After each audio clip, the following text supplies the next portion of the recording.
What up, Billy? Hey, glad to be back. Took off for a week, and it's funny. I even texted you. I said, no, and don't ask me to do any 10-minute segments. I'm not doing it. Where did you go? No, I was just back east. I go back there. I do extension on my taxes, so I was back east. Don't even ask me to do a 10-minute segment. No, you know why? Gil, I got to tell you, as we get older, and I made the mistake for the last time. I won't do this again. But I knew I was going to be tired. That's why I couldn't do it. You fly these overnight flights, these red eyes from town, and because let's face it, it's less money. Yes. So it's some great deal. I fly on a Spirit from big front seat to Newark, New Jersey, or Philadelphia, or they don't have Philadelphia no more. But certain planes, I like to get the big front seat. So, but they're only night flights, so they leave it like at 10 at night. Yeah. By the time you get there, literally it's 6, 7 in the morning, but you don't sleep on the plane, so that means you don't sleep the whole night. Or I can't earlier sleep on a plane. Sometimes arrives like 5 something. 5 in the morning. Yeah. And I got to be blunt. Your sleep and your health and your routine means more. I'm going to never, ever, I'm done doing, unless I have to, I'm done doing those overnight flights. I want to do a flight. I know, like my wife says, oh, you ruined the whole day, though, if you leave at 11 or 12 in the afternoon. Fine. I'll sacrifice that day to feel good for the entire trip. Of no jet lag, not sleeping. That 8 hours of sleep you didn't get, 7 hours. I sleep about 7 hours a night. That's 7 hours of sleep I didn't get. It's so important. I'm done doing that. And you want to know something? It's all east to west coast because it's those low-cost carriers. And I won't go on like Allegiant or one of those planes where the little tiny seats. I won't do that. But didn't you say you were just on Spirit? Did you say you were Spirit, big front seat in the front. Oh, you don't mind Which, Spirit. by the way, they shake you down for a ridiculous amount of money. It used to be. No, they do, yeah. It used to be like $200.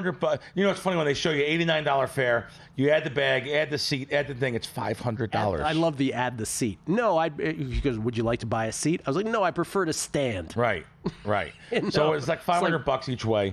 But no more night flights. It's going to be morning flights. As long as there's some places you don't have options. Like if I fly into Philly, you only have like American and I believe Alaska, believe it or not, Alaska Air. They go nonstop. So you have to go on their flights, their flight schedules. But that first day, I'm telling you, it put me back. It's hard to recover from not sleeping at all. Zero sleep. Age is an amazing thing. And it's the age. Candles on the cake. I used to do those red eyes like nobody's business. It was no problem for me. Yeah. So I get a little sleep, whatever. You're young, you don't care. But as you get older, the things you are willing to do that you cut out. I used to, when I would fly to the East Coast in order to cut cost, right?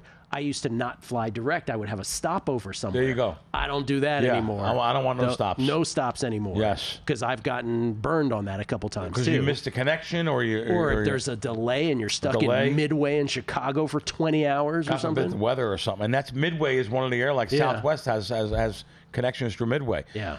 You're 100% right. But as you get older, though, Gil, like, do you fly now? You really don't fly to the East Coast no more. You don't go to Maryland no more, or Washington. Not so much with my parents. No longer, so, right. Yeah. But like when my parents were alive, I was there a lot. Yeah, I went too.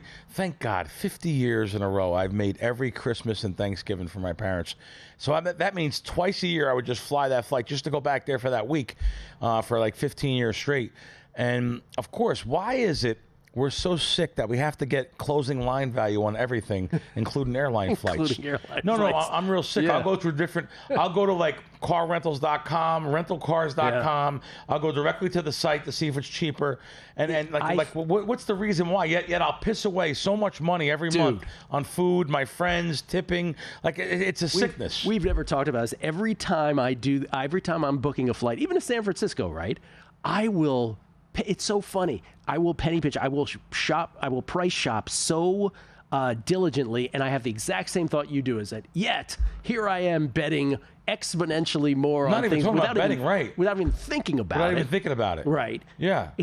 We all have our ridiculous little quirks like that. No, I'm telling you, if I think about it, it's unbelievable why I would do something like that. But I'm telling you though that this past trip really got to me. Joe Abraham says the red eyes back east from Vegas are a no-go once you're 30 years old. He says 30. Same goes for Spirit and the like. No amount of money saved is worth it. Yeah, I had an experience on Frontier once. Never again. I'm not doing that again. One of my guys just said the same thing. Joe, my buddy Joe from Ohio, he says, I fly Breeze nonstop to Vegas. There's only 2 seats on one side of the plane, or B, they fly you out of Akron, Ohio. Let me tell you something. When I go to Connecticut, Hartford, which I'm probably not going to go no more because of the DraftKings situation, when I was going to Foxwoods, I would fly Breeze from Vegas to Hartford. That was such a breeze. You were the first person to ever tell me about Breeze. Oh my God, it's such a pleasure. Then I went to where did I go nonstop from Vegas? I went to Fort Myers, Florida. So now they have a first class, but their first class is 1/3 of the plane. So 1/3 of the plane, all big seats, nice plane. So that, believe it or not, that makes them reasonable. It was like $375 for one way, first class, $450. That's very, very. I like Breeze Airlines. So Joe is right. Leaving Vegas also has become. When I used to visit my mom, I once was delayed 10 hours where they made us get on the plane not once but twice and deplane. So I mean, there's something about Vegas also. It's not an easy. The travel to the East Coast is also much more problematic than it is, say, going from the West Coast, going from San Francisco or L.A. Right. So Vegas gets the worst of it oftentimes with those kinds of trips. I have had more problems too. I hate to throw Spirit on the bus, but I've had more problems where I had to deplane. Like, first of all, I haven't flown out of town too much. Literally once in the last year, I went to my buddy Teddy Atlas's event in November. I didn't fly out since then. And so I used to go all the time, though. You would not believe how many times I had problems on Spirit from Vegas or to Vegas. They made us deplane twice that I can think of because of a fight on the plane. Oh, no, it's crazy. But see, the stewardess touched a girl's Nikes. Yes, and don't do that. The girl went crazy. No, she lost it. I couldn't believe it. So that's a very Spirit story. Like, I had a similar one on Frontier, but my delay was one of the big carriers. It was like American, and they lie to your face. Ooh, okay. They lie as to why it's happening. They both face lies. Anyway, I got something to talk about. I really wanted to open up with it. Yeah. I really wanted to open up with it. I know it's been talked about all week with Dave Sharapan, I know. Yes. But my relationship goes back with Dave a long time, 25 years. And then I was really happy to see him at the Golden Nugget, I guess almost 20 years ago, working for Tony Miller there. And, it's been that long. I guess we can talk about that now. I actually wrote it down, which I usually don't. It's an unscripted show. I said, I got to talk about Dave, though. So I'm allowed to say it now. For years, I worked for the great Billy Walters, and I say the great because that's what I think he was to a lot of people, very generous to people, helped people out, loaned anyone money, gave millions to charities, but I know people think he's the devil because he wins, and people just don't like him. So I got one of our guys at the Golden Nugget. Dave is working the counter. For years, for a couple of years there at the counter. And you can verify this, anyone that wants to with Tony. I don't care. Tony didn't know who it was, but Tony knew that it was me. So he thought it was me, or he knew I was working with someone sharp, just didn't know who. So we got a guy going to the counter and getting all the games ahead of time. This is before apps and everything. And Dave's working the counter. Well, it just so happens that my guy went on vacation for 2 weeks. So I had another person in there, a guy that I know for years, good guy, a guy I know for years. I walk in one day, and Dave's at the counter going like this, crack, with his hand over his throat, and oh, crack, you got to get in there. Like, I'm so glad you're here. Like, we didn't have, there wasn't even iPhones back then. And what happened was the guy I put in there blew 7,000 betting horses in 2 days. So he had a bankroll. Wow. Which, he had a good bankroll, and he blew 7,000 betting horses. And, it's funny, when he seen me, the guy, he was very honest. He started crying. He's like, I'm so sorry. This is not for me. I can't handle it. So it's unbelievable. That guy paid me back the 7,000. It took him about 6-7 years. Honor. He paid it back. I love it. And he's still a good guy in the industry, but he just couldn't handle the horse racing there. And so Sharapan was at the counter. I remember Dave at the counter there, and known him for many years. Then I knew him over at the M, of course, Cantor Gaming. I met him when he was at the Venetian. Oh, okay. For a brief spell. I didn't even know he was there. Yeah. Mm-hmm. Wow. Yeah. Was he working for Cantor there? Yes. So this was like 2017, 2018. Okay. So it must have been that. Okay. Yeah. Yeah, this is going back, like I said, almost like 20 years ago. The biggest line I can say about Dave, and I didn't know him nearly as well as you. Yeah. I was saying I don't know him as well as many people did, and I wish I did because he always had a smile, Always smiling, always laughing. smiling. But the line that everybody says, and I think this is accurate, in a little corner of the world that we inhabit, our little sports betting world, Yeah. it's very rare for anybody to be universally beloved. Yeah. But Dave was that guy. Yeah, all the different hats and the outfits he wore. Yeah. He was a cartoon character. Yeah. You know, like in the best sense of the word. Yeah, of course, in the best sense of the word. Yeah. He was in Curacao, by the way. He was offshore in a couple different places. I think he worked for the guy. I'm not gonna say the name. He worked for a big guy offshore who was still, I believe, offshore. I don't know if he's in Costa Rica or not, but anyway. So Dave knew the industry inside and out. Yeah. So to know both sides of the counter a little bit, and this really bothered me that this poor guy died at this young age. He's so much younger than me, a couple years younger than me, and I seen his services are gonna be next weekend, and I'm going to go next weekend, Saturday and Sunday, I believe. Dave Sharapan, may he rest in peace. Yeah. You and I we were talking about this as you walked in, or right after you walked in. I don't know how we got on this, but we were both talking about. We were both on the Rams last week. You showed the ticket last week. You had the I Rams. actually showed one on there with you. Rams plus 4.5. I had Rams plus 3.5. And I had plus 3.5 too. Even money. Yeah. The famous blocked kick returned for a touchdown to end that game. And I was saying to you how I don't even get affected anymore. I was just numb as the play was unfolding, just watching, going downfield and doing it in your head like, oh my God, not only are they losing the game, but I'm losing my bet. I'm just numb to it. It doesn't even affect me anymore. That's after amazing. All this If there was a Bible here, I'd put my hand in the Bible and say, Gil, I'm actually numb to that. Yeah. And me you're too. saying it. Yeah. I don't know anyone else that is. Yeah. Because I was sitting with a friend of mine, and he had $58 on Philly minus 3.5. Oh, you God. know, and he still doesn't know what I had. And he was just throwing his hands in the air like he won the Super Bowl. He was so happy he won that bet. He still doesn't know how much money I had, which was a very large Because you didn't swing. even react. No, I didn't react at all. Yeah. And I knew it was a bad beat. I didn't realize till after how bad that was. Like if you go down, it's the only way you absolutely win the game is going down. The slight chance you can lose the game is if you try to run it back. And The only thing that could have happened. Yeah. So it was a really bad beat, and he still doesn't know that I had what I had, and he was happy. By the way, he can buy and sell me many times over. He's very wealthy. So, and he's smart. $58. The money's in. Why bet $2,000, $5,000? You know what I mean? It's not going to change his lifestyle or his life. Right. But yeah, but the numb thing, I never thought about it. I have been numb for a while. And if you're not numb, that's when the human nature comes in, and you'll say, oh, I'm so mad. What do I got to do now to get this money back? Right. That's why. right. I think that's why I am numb. Yeah. And again, it also occurred to me too, like we love the NFL so much. We talk, obviously, the content on this show, on every show that does sports betting. Football is king, right? The NFL is the king of all kings.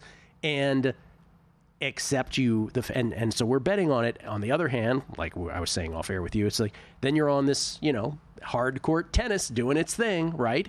So you do have the thought, you're like, why am I even bothering with this stuff at all? Right? In other words, if your ROI on this hard court tennis is such and such, and your ROI on NFL is even break even, if you're why lucky, are you focusing so much? Right. Because it's the biggest game on TV. Because it's the biggest game on TV. It is. Well, the biggest game in the land, right? Yeah. Like we all love the NFL so much. When I was doing some stuff for a class at the University of Maryland yesterday, I was honored to have these kids asking me these questions, and one of the people, one of these girls, she's 18 years old, and I want to say her name was Bailey, but don't hold me to that. But she goes, why do people like betting the NFL so much, and they don't like betting, and for all this talk, she was really smart. She was like, for all this talk about how much elections would be bet on, or, the final person alive at Love Island, the NFL still is the greatest. Do you know how much money was bet? Listen to this. Do you know what the handle was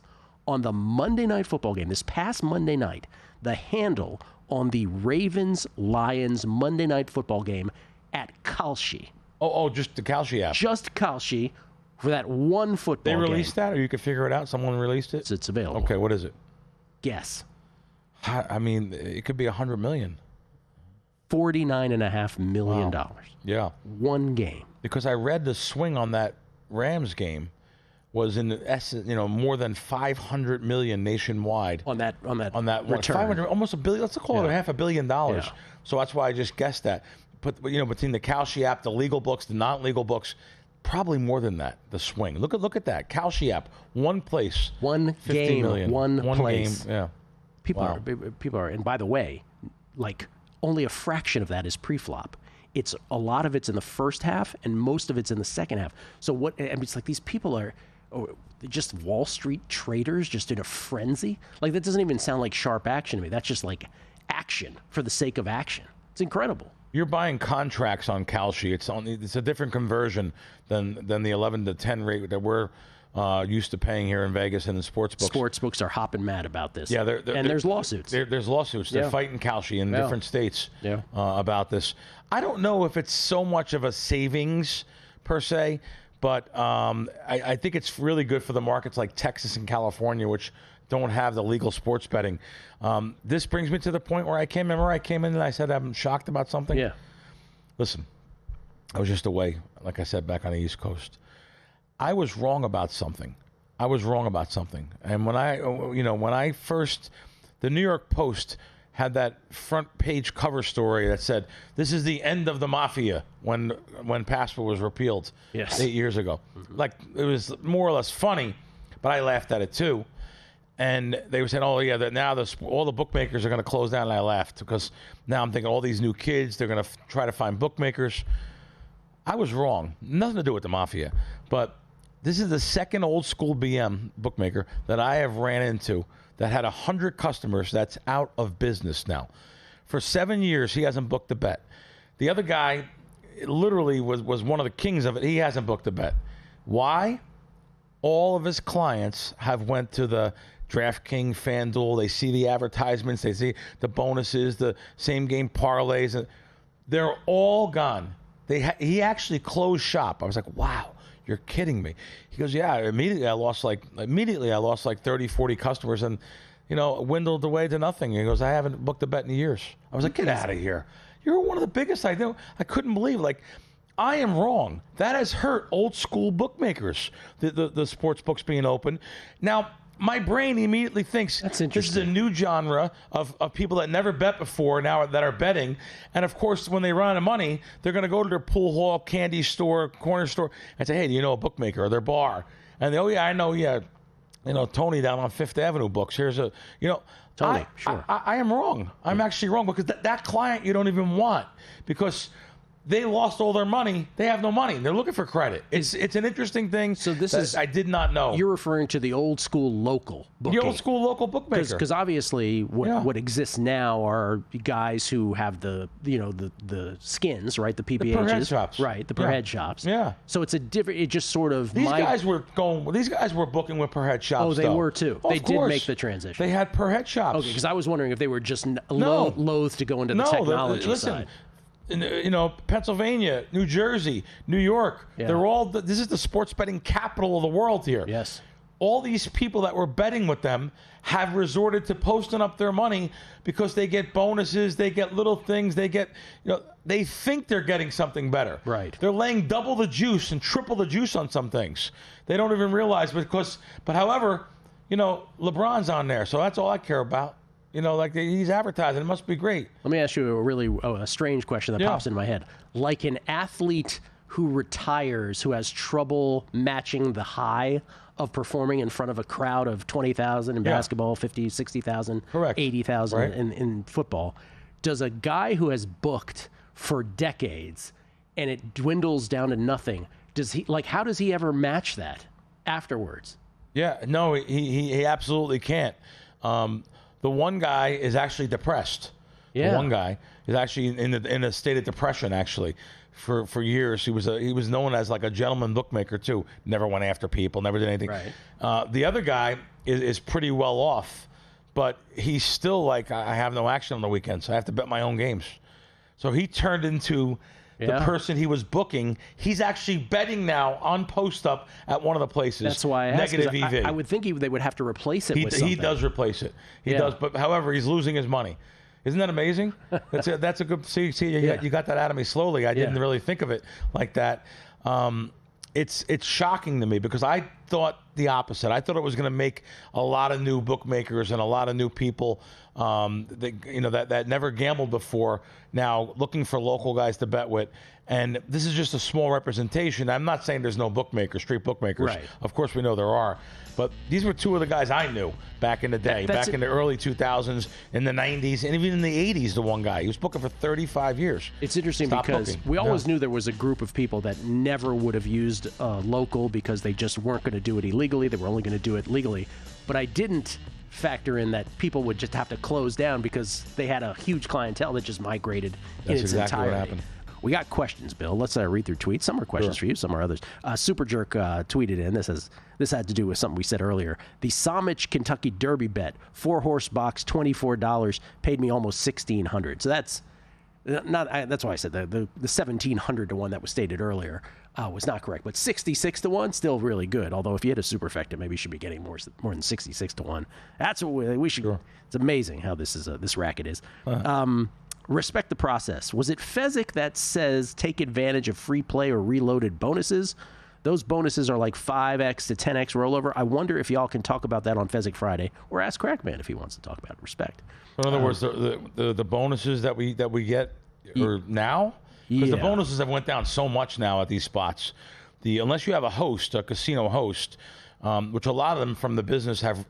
Went over to the other side in sports betting and worked for DraftKings or FanDuel or some of the other sites even, and so they have really good matching bonuses. Or he was wondering about the rollover though. Is it 5 times or 10? I don't know what the DraftKings and FanDuels of the world are. However, years ago, back in the late '90s, when I was making some really good bonus money, it was a 5 or 10 time rollover, but they would give you like 100% bonuses. That was unbelievable. That was a glorious time. It was unbelievable. Auburnist, can you ask Crack if advantage play slots are disappearing? I'm noticing fewer and fewer at the casinos I visit in Mississippi. That's funny because this guy, Mako, said the same thing. He said, does he feel like the advantage slot bubble has already popped? And, I'm not going to say it's already popped because there's always new games that come out, always. And if you're on top of that, you're going to be on top of that first before a lot of the other hustlers out there who are just told from someone else or, that this game could be good or something. However, I'm going to tell you, like over on the strip just now, I picked up a buddy of mine at Caesars. Oh, God. Like Caesars, they refuse to say anything to anybody, whereas MGM properties have backed off players. Westgate has backed off players. Caesars, even the Wynn, there's no other way to say this. They have teams, and they have the head of the team, the ringleader of the team, scours the place every day. I cannot believe how many people are checking machines at those properties over there. So that really discourages you from playing those main strip properties.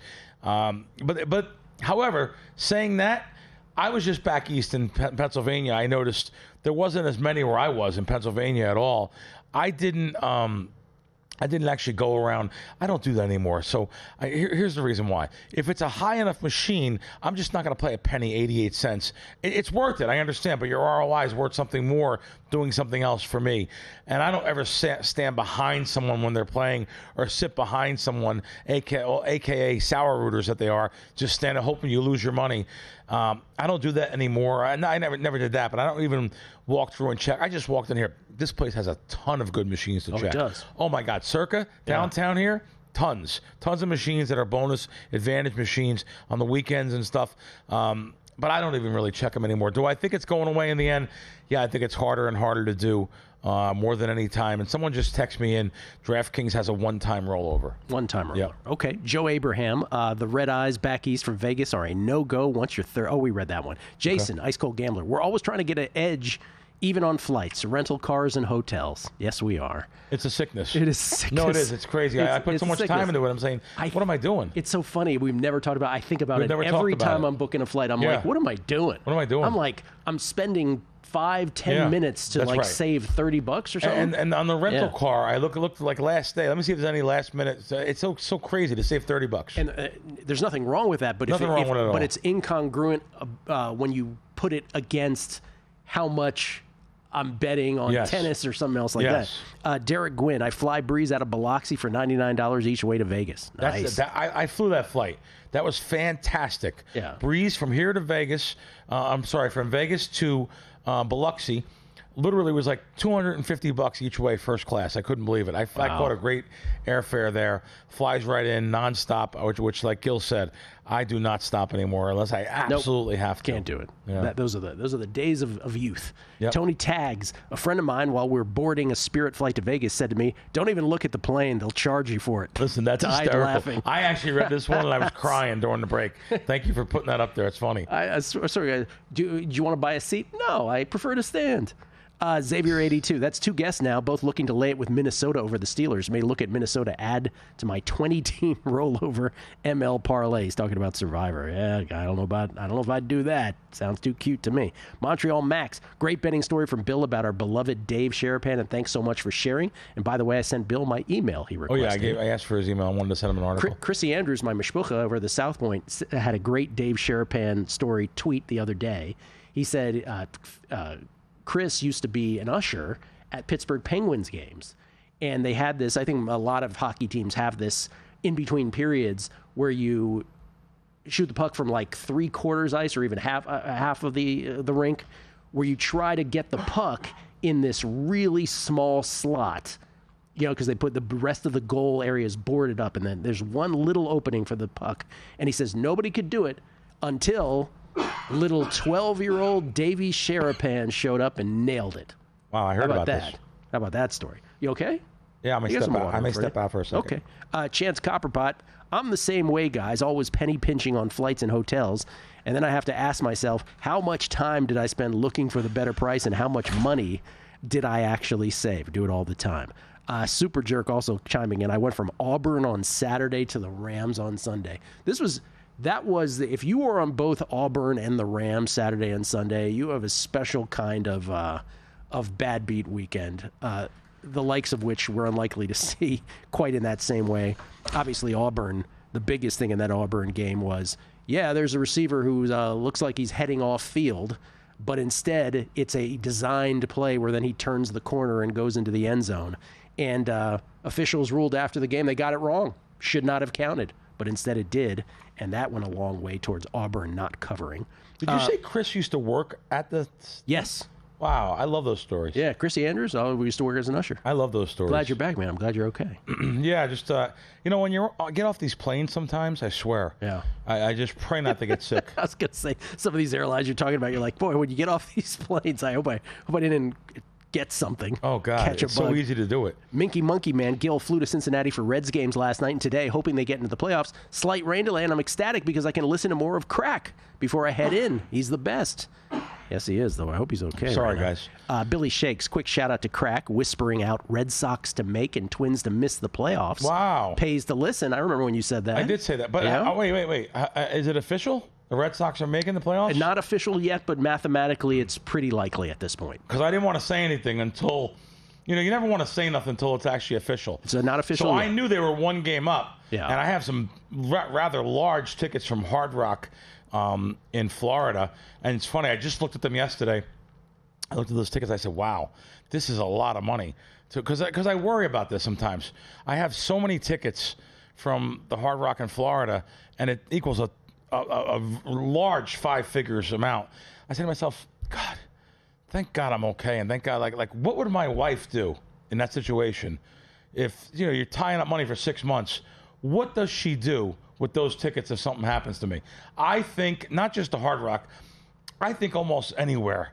We talked about this before, but to have paper tickets, I just don't know. I just don't know how hard it would be for her to cash them.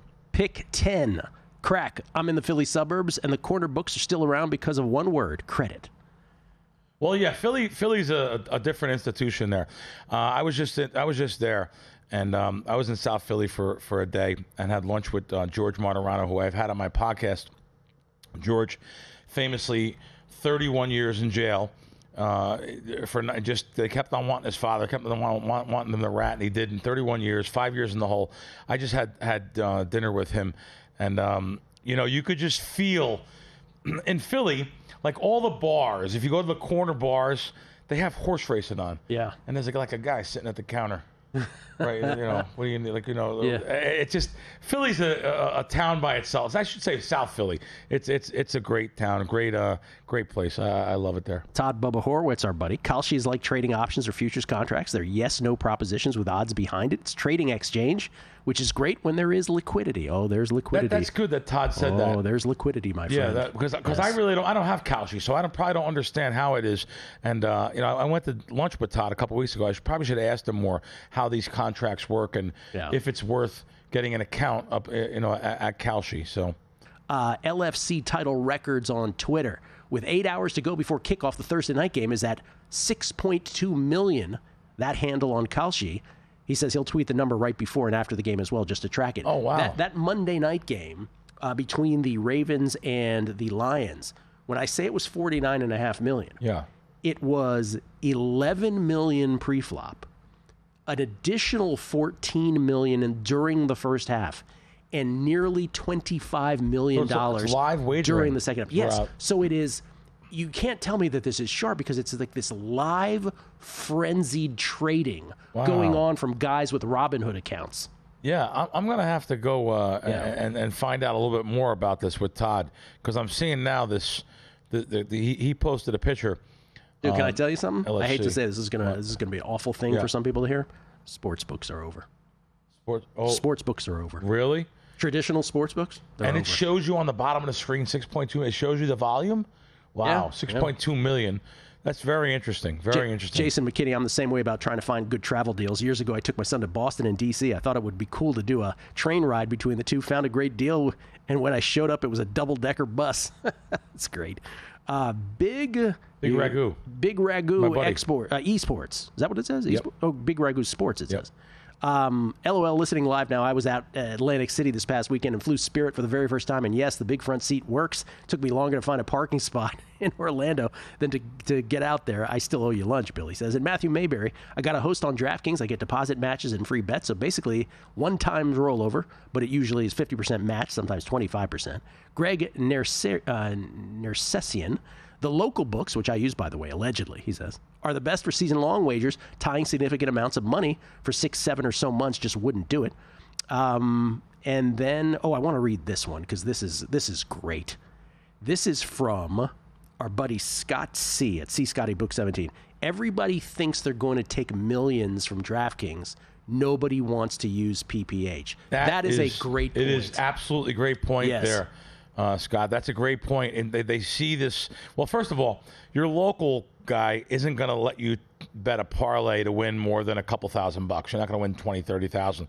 If someone's betting $200 a game, obviously they're not going to pay out tens of thousands of dollars on a parlay. However, the big sports books are going to take them and try to entice you by hitting that dream parlay for, like you said, $100,000 because someone posted that all over Instagram and TikTok.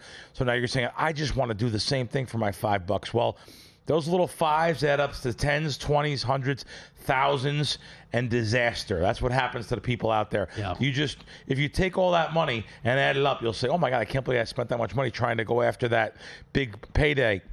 But that's how the people, these kids, they always throw those big parlays in, and trust me, that leads to absolute gambling ruin. Those same game parlays are more, I said moments ago that books are over.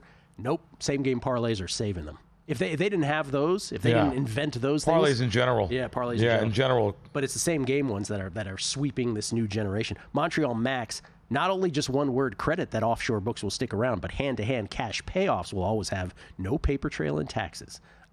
Joshua, he's absolutely right about that. He's right. Joshua Hansen, curious if there's still arbitrage bettors in Vegas scalping positive differences in lines/straddles, or has the online systems and books immediate reactions killed that? No, there's absolutely arbitrage guys. I think it's harder than ever, but absolutely there still are.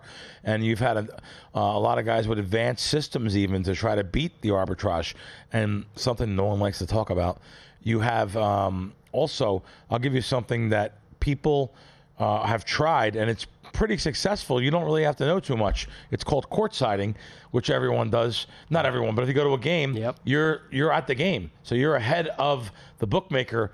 But my thing is, these kids and all these little kids with their little backpacks and erasers and headsets and like these kids don't realize you can't do that with a local guy. I got to tell you though, you want to bet these with a local guy. You're lucky you don't wind up in a trunk. The court siding thing, like I was at when the Challenger Tour, when the ITF Tour was here at in Vegas, the lower end tennis tour. I went down to Darling, right, the Darling tennis facility, and I made it good. But like the court siding, you think these guys like I'm watching the point in front of me, Bill. Yep. The second the ball lands, yes. It's like a split second before they're adjusting online. It's incredible. They're everywhere. Like it is not nearly, the opportunities to do this are not nearly as much as they used to be. Okay, I was saying the opposite. Yeah. I was saying that anyone can go to the Raiders game and just do, who gets the ball first. So you want to say whoever gets don't get me wrong. Whoever gets the ball first in the first quarter, you want to bet obviously first quarter that team, third quarter the opposite team. Yeah. Because that's a mathematical edge of getting the ball for first. I know it goes on a lot at these places. Oh, and we even get incoming from listeners who think we're talking about their court siding advantage and they get mad at us. We're not talking about you. Everybody's doing it. It's not just you's court siding. We don't know your specific court siding, but it exists. I'm just telling you, it's. I'm always amazed. Like even the NBA Summer League, like they're super fast, man, on some of this stuff. Wow. A buddy of mine just texted me right now at Kalshi. Yeah. You could bet $25,000 on the total of tonight's game. Yeah. This is how much volume. Yeah. But now, who are you betting against? He's right. Are you betting against some of the guys that are market making, or some of the sharpest guys in the world on the other side? I don't think they're all that sharp sometimes, man. Yeah. I really don't. I think these are guys with Robinhood accounts. These are Wall Street guys, right? Who that's how they operate. Really? They're just trading back and forth. And what happened outside here? You ran into somebody. You wanted to say something? The guy said to me, he said, I seen someone last night. I put up a tweet last night. And on the tweet, someone said, "Oh, you haven't given any picks out on Gil's show. You give out terrible picks, something like that." I don't know the last time I gave out a pick, but maybe it lost. Right. But long term, this guy's like, I know if you or Fez say something, it's better off me betting that than something I could on my own long term. Oh, this is a guy out here outside reacting to that tweet. Gotcha. Yeah, I don't fight back with anyone. I just block and move. Now you can never see my stuff again, and you've ruined it for yourself. If you think I'm valuable, I might not be valuable to you, But he's like, I'd rather bet something that you guys say than myself, because I know I'm a long term loser and you guys are long term winners. Yeah. And so even if it's an innocent $50 or something, but people get so caught up in the moment and they put everything on one thing you say. Yeah. I don't know how you guys all do it. I see almost picks going through when you were reading everyone's picks. Yeah. Boy, they will. It's amazing how they judge you on those things. That person who was going after you on Twitter too, he'd love to have dinner with you and Fez. I'll tell you. Yeah, that. of course. Of course he would. Thanks for watching, but don't let the betting insights end here. If you want an extra edge this football season, you can get a month of VSiN Pro right now, absolutely free. That means access to our betting insights, analysis, and tools like our betting splits at zero cost to you. Click the link in the description to sign up.